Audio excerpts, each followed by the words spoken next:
FYB J Mane has found himself in the center of some high-profile conflicts, rooting as far back as Chief Keef to Lil Durk and OTF. However, this Renegade Black Disciple would end up attempting to turn his life around in a pursuit to bring together O-Block and 63rd's lifelong war. It seems that his plan would work out after being seen with Lil Durk on stage at his final show before the Murder For Hire Indictment. This would turn out to be extremely controversial, while some people in Chicago feel that J Mane is only pushing peace for clout, though he has real-life war stories that involve known figures like King Von, Lil Reese, and Tay Savage. J Mane is now going out of his way to mend these relationships. But I'll let you be the judge. Is J Mane ready to put this old drill lifestyle behind him, or is he just waiting for the next opportunity for the spotlight to be on him?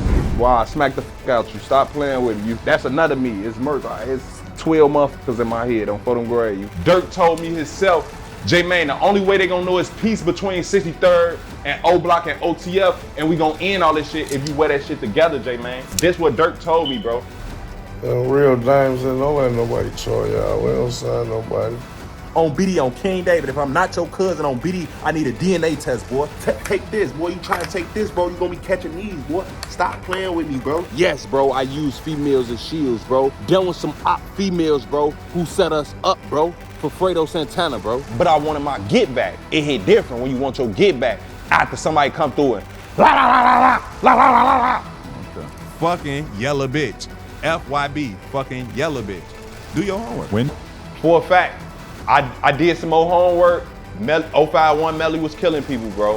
If I'm pushing the piece, why the f can't I walk through O-Block, bro? I'm hot right now.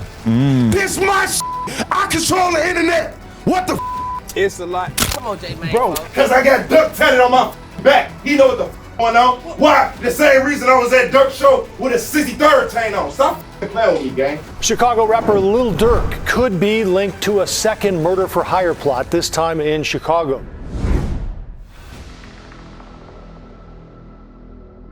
J Mane was born and raised in Chicago in a household with two younger brothers. His father seemed to be the breadwinner in this house, and J Mane would have somewhat of a normal upbringing as a child. That is until something that would happen that would change J Mane's life as he knew it. Around age 10, his father would be sentenced to over 15 years in the feds in a Black Disciple indictment. Once his dad was gone, J Mane's mother was struggling to support her children, as he remembers going broke right after his dad left and growing up visiting his father in prison. Now, going through financial struggles at home and combine that with some behavioral issues at school, and that would result in J Mane attending 7 different high schools after being evicted numerous times and getting kicked out of school. Even though J Mane would face these issues at school, that didn't stop him from graduating and moving out of Chicago to take college courses and even get a job at a hospital. It's a joke now when you see him all dressed up in his nurse costume during the interviews, but word has it that J Mane actually even became a medical assistant at one point and was a certified phlebotomist. He was really trying to do good for himself, even though he was faced with adversity at every turn as a child. However, this determination would soon shift to a much darker version of J Mane after he decides to move back to Chicago, which would turn out to be an extremely bad decision. It didn't take long before J Mane was back out on 63rd with some of the top ops like Tuka, who is notoriously known for his beef with Chief Keef. Tuka and J Mane had a bit of an age gap. I believe Tuka was about 15, and around this time J Mane was like 20 years old. Correct me if I'm wrong in the comments. Tuka and J Mane were both from 63rd, and even though it might get confusing because J Mane is a Black Disciple that would hang out from Tuka and other gangsta disciples. However, soon the beef with Chief Keef was about to rise to another level when Tuka would be gunned down at age 15. RIP Tuka. Do your homework on when J Mane first moved back to the rack, bro. Tuka was the first person that I know that died, bro. After his death, members of 63rd would dub 63rd and Lawrence as Tukaville in memory of their fallen friend. However, the members of this area are not necessarily loved by most, and in fact, every major rapper in Chicago from Chief Keef to Lil Durk would take every opportunity to diss this dead teen, even turning the term "smoking on Tuka" into an internet trend. This would provoke J Mane to fire shots back at Chief Keef and drop a Chief Keef diss song titled "It's Crackin'," where he is seen not only dissing Keef, but a ton of other Chicago hoods as well, including O-Block. After this, we wouldn't hear much from J Mane, as it seemed he would settle down for a while after the birth of his firstborn son. However, it wouldn't be long before he would be back to dropping diss tracks, except this time he would double down. J Mane could be seen from 2014 to 2018 dissing the ops and dropping music videos wearing shirts in memory of Tuka. Though the death of Tuka really messed with J Mane, he would have no idea how much death was to come in the near future. While J Mane and his friends would be the top ops in the city, it seemed that there was always some negativity following him everywhere he went. Starting with the death of his close friend FBG Brick, after Brick was gunned down. R.I.P. Brick. Then only 2 months after this, J Mane's friend Wooski would be shot in the head while attending a funeral. Now imagine you're attending your friend's funeral when your ops pull up and shoot it up. Man, this is a wild world we live in. However, unlike FBG Brick, Wooski would somehow survive these gunshot wounds. Throughout 2019, J Mane would deal with these traumatic events by jumping back in the booth to drop more diss tracks. Dropping a new song every month, J Mane would progressively become more and more sinister as his popularity grew, while being seen in music videos dubbing himself as Mr. Disrespectful and rapping in front of a fake dead body. But after this arc was when J Mane found out himself that his skits and his pranks were getting him more attention on social media. The first prank that he had actually done is when he goes into Burger King and pretends that they forgot his nuggets. And other trolling moments like drawing these fake tattoos on his face with the Star of David and BDK on his forehead. Though J Mane's come up is controversial, he has been slowly growing over time. And to celebrate, J Mane would buy his first FYB chain and announce FYB the label. Now, this label must only put out diss songs because it seems like at this point that's all J Mane knows how to record, including this one titled 60 Seconds where he says, "I'll turn your mama into a pack." J Mane would also drop his first project titled Tuka's Revenge, which he even went as far as to get a billboard for promo. Though things seem to be going well, but J Mane is suffering from some clinical depression at this time and would clearly cope with it by using drugs. In this song Confessions, J Mane would open up about using Xans to cope with his depression, and also posting captions like, "I should have been signed, how'd they look over me?" Despite the odds, J Mane would continue to drop diss songs in hopes of becoming famous one day, just like his friend FBG Duck. Then, in August 2020, J Mane's close friend FBG Duck would be gunned down as well. R.I.P. Duck. At this point, he has experienced so much death to gun violence, but the death of Duck really hit different for J Mane. So much so that he would crash out right away, dropping another diss song titled Duck Tribute. And in this song, he disses 600, 300, and BD. If that weren't bad enough, J Mane would also drop a diss titled Bully, where in the lyrics, J Mane says that he would find Lil Durk and smack him with a blick. Yeah, bro was crashing out for real, and the dissing wouldn't stop there. J Mane would continue to swing for the fences, dropping another diss song every single month. It wasn't until about September 2021 when J Mane would start to realize that his comedy skits would get way more attention than these diss songs that he was dropping. He would then start posting more comedy skits like the one where he breaks down the meaning of the term phoneme grave. Things were starting to look up for J Mane, and to celebrate, he would get a new bust down 63rd FYB pendant and a matching bust down Cartier watch. He would also take this opportunity to drop his second project titled The Golden Child, though this reign of excitement would be short-lived when J Mane would then take to Instagram to vent, posting, "I got 5 people living in my head," with the comments turned off. While it seems like J Mane might be suffering from some sort of identity disorder, he would also express depression posting Long Live Duck while standing at the crime scene where Duck was gunned down, and also posting this video reminiscing. But around this time, Sean Cotton, owner of Say Cheese TV, would discover J Mane's content and decide to put him on his platform for the first time, which would turn out to change J Mane's life forever. In April 2022, J Mane would debut on the Say Cheese channel, letting the world know who he was, and also decided to mention that he doesn't gangbang anymore, which would of course turn out to be a troll. J Mane would also open up about having what he describes as 12 motherfuckers in my head, and Sean would also ask why J Mane is still going at Chief Keef after over a decade. That's another me. It's merch. It's 12 motherfuckers in my head. I'm for them gray. You feel me? Hold on. Right.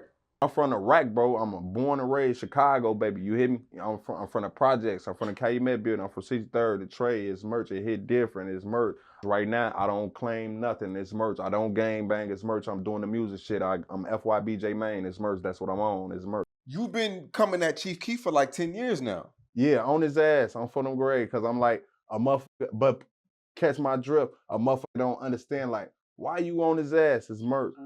It wasn't long before J Mane turned into a fan favorite, and he was receiving a ton of love and support from the Say Cheese community, to the point where he had to go get merch printed with his catchphrases on them, and he also announced hitting 100K subs on YouTube. But unfortunately for J Mane, this progress would be set back in a major way. You see, J Mane had been dropping a ton of music on YouTube and was using these beats by a producer named Thunky Man. Well, it turns out that J Mane had stood up Thunky Man for some money for the beats that he was using in his videos. And so out of revenge, Thunky Man hit J Mane's YouTube channel with a ton of copyright claims back to back for the music that he didn't pay for. And just like that, J Mane's biggest source of income was zapped out of existence overnight. Just like that, all of his hard work had been washed down the drain, and he was desperate for some clout to get his new channel up and going again. So Thunky Man just flagged my YouTube, bro. It hit different when Thunky Man flagged your YouTube. Why the fuck would Thunky Man flag my YouTube? Bro, do y'all know how many people be watching me, bro? Man, that shit fucked up, man. Yeah, folks. So I gotta make another YouTube for them. It Nah, do you hit different when J Mane gotta make another YouTube. Why you didn't tell me Yella tried to snatch your chain? It hit different when Yella tried to snatch your It hit different when Yella ain't tried to snatch nothing. It hit different when these be lies told on the internet. He said he wanted Yella to ain't snatch shit. J Mane would take to IG wearing an OTF chain, saying that Lil Durk signed him to OTF in pursuit of pushing peace between O Block and 63rd. And if that wasn't enough, J Mane would then take it a step further. He would hit up Sean Cotton and ask to be interviewed again, but this time he had a whole stunt in mind to get everyone's attention. J Mane would then show up to his Say Cheese interview, not only wearing the same OTF chain, but also wrote OTF and 63rd on his face, while also saying that Lil Durk told him to do all of this. It goes without saying that J Mane would receive a ton of backlash, but in the mind of J Mane, all publicity is good publicity, and he was just ready to get his new YouTube channel popping again. However, after all the backlash, it wouldn't take long before J Mane would let the world know that he was trolling, and this was all a big lie. It do hit different when I was lying about the OTF shit the whole time. Yes, I was lying, bro. It do hit different when I'm a human being and I know how to lie. Durk never signed him to OTF. He never asked him to do any of this stuff. He did it all for attention. After this, J Mane would also say that he believes that Durk took shots at him on his new track titled Hanging with Wolves. It's merch. It hit different. We can't. No, this like you saying fuck the kids, bro. Now you saying fuck the kids. After all this I did, bro, it's like y'all still don't get it, bro. All this shit was for the kids, bro. Now you ain't trying to stop the war. And this shit for the kids and all these kids dying. You lost your rabbit ass, man. Hold on, what the fuck? Now, don't let this whole pushing peace thing fool you, because J Mane has been doing this whole push and pull gag where he acts like he's passionate about pushing peace and then contradicts himself shortly after. For example, when J Mane would go to O Block to record a video in front of the King Von mural in a quote, to push peace and raise awareness, he would then post a video the next day on YouTube titled O Block Peace Troll. I mean, this guy is practically begging us not to take him seriously. However, soon J Mane would have a new reason to work even harder after Telly, AAB Hella Band's baby mama, would give birth to J Mane's daughter. Combine this with his YouTube gaining traction again, and J Mane was feeling like he was back on cloud 9. Now, J Mane is starting to realize that all of these traumatic situations that he's been through are now turning into opportunities to grow his YouTube. So at this point, he would take to his YouTube for the most insane storytime videos, and he had receipts to back it up. J Mane was telling extremely detailed stories, like the one about Lil Reese and Fredo Santana shooting at J Mane and his cousin FBG Butta, where J Mane claims to have used the girl's body as a shield to protect him from the bullets, as his cousin Butta was actually the one that got shot. Yes, bro, I use females as shields, bro, but do your homework on who them females was, bro. Dealing with some op females, bro, who set us up, bro. J Mane also tells an insane story about how Tay Savage was responsible for the death of Blasian Doll's mother, and he speaks about it so openly and candid. Rumors on For Them Gray, they say that was Cess, bro. Rest in peace, her soul too. Shortly after all of these stories hit the internet, other credible sources from Chicago would speak out. Like Trench's News had this to say about J Mane and all of his war stories. You know, even Steve Urkel turned this to Stefan, and that's what J Mane is. He's an Urkel. He jumped in the time machine, and now he on the internet as Stefan. This man is a straight goofy, man. I'm telling you. J Mane, of course, would not be happy about Trench's News speaking on him, and he would then post this video in response. Trenches, you will make me bug up, bro. You will make me bug up, Trenches, bro. I be cooling on my couch. I be cooling, bro. I be on my couch, bro, cooling, bro, until you make me bug up, Trenches. Until you make me bug up, bro. I was in here cooling. It's Sunday, I was in here cooling. What you want me to do, boy? Yeah, it get like that, boy. It's fair to say that J Mane is ready to crash out at any moment. Or is it all for clout? You tell me in the comments. At this point, J Mane has been the talk of the town for good and bad reasons overall. But one thing's for sure, he will continue to get creative in order to get the attention on himself. Now, his next stunt would be hard to tell if he's trolling or not, but J Mane would take to his YouTube to tell his subscribers that he had lost his home and was now living out of his car. Bro, do y'all homework on FYB J Mane living out his trunk. Y'all remember them red pants, bro?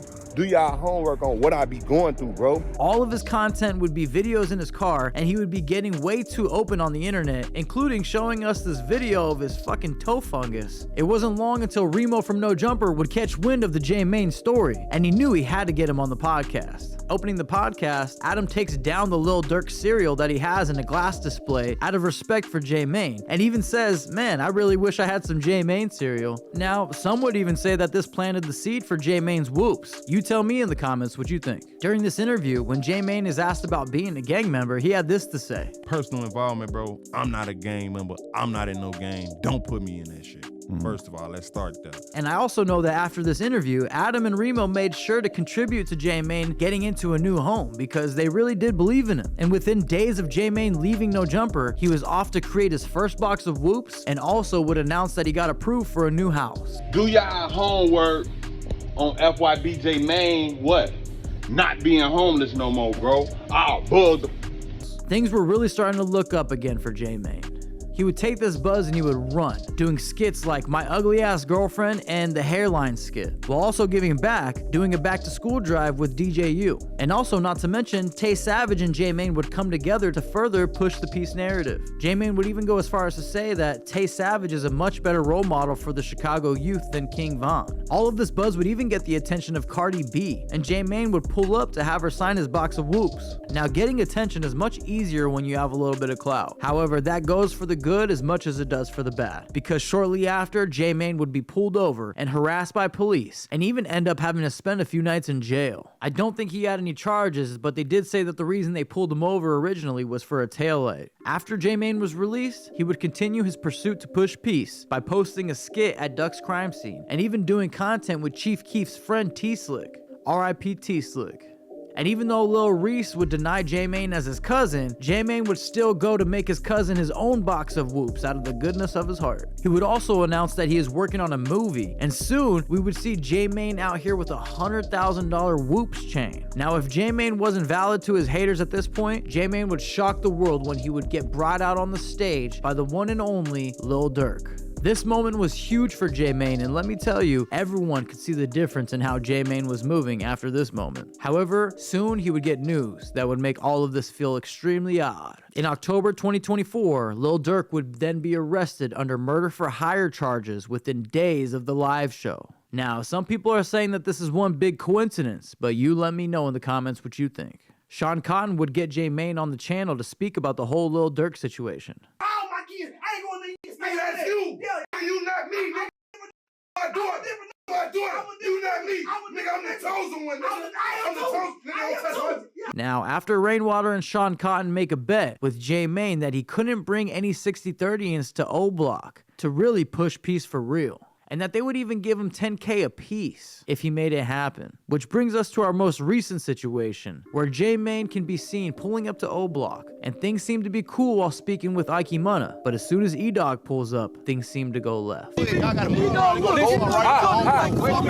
do this shit. Ain't got no say. I ain't got no respect for him. I love you with me. I love you. And as you can see, J Mane is the first one to walk away, with only one message written to the public on the back of his jacket. Ike Munna would speak out about the situation with DJU shortly after. J Mane would meet with Sean Cotton to collect his money, for the bet of course, and would also call out Rainwater for not following through with his end of the bet. Oh, Rainwater said he wasn't gonna pay? He told you that, huh? This was when the video came out, and he said that the old Blockians were mad at you Now, J Mane has been through a whole lot. However, it seems like he hasn't dealt with some of the trauma on a clinical level. It is also not a secret that he tends to contradict himself and his intentions frequently, which makes it extremely hard to determine if he's actually pushing peace or are we just part of one big gang-related troll. But I'll let you be the judge. Is J Mane ready to put the old drill lifestyle behind him, or is he just waiting for the next opportunity for the spotlight to be on him? We gon' spin, nigga. Ayy, we gon' spin, nigga. Ayy, let a nigga diss my brother. We gon' spin, nigga. Ayy,